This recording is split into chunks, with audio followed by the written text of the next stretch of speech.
আজ আমরা জানবো আসল শত্রুকে। আসুন দেখি।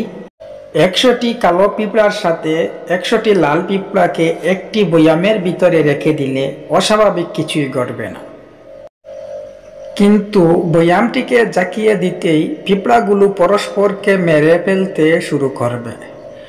লাল পিঁপড়া ধারণা করবে কালো পিঁপড়াগুলো তাদের শত্রু, এবং কালো পিঁপড়ারা মনে করতে আরম্ভ করবে লাল পিঁপড়াগুলো তাদের শত্রু।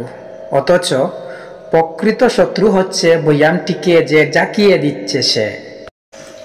মানব সমাজে ঠিক এটি ঘটে। পরস্পরকে মারতে ছুটার আগে আমাদের অন্তত একবার ভেবে দেখা উচিত বয়ামটি জাকাচ্ছে কে। আমরা যদি এই বয়ামটির দিকে একটু লক্ষ্য করি তাহলে আমরা বুঝতে পারবো আমাদের সমাজে এইরকমই লোক বাস করে, যাদের কাজও হচ্ছে দুই পক্ষকে একসাথে দ্বন্দ্ব লাগিয়ে দেওয়া।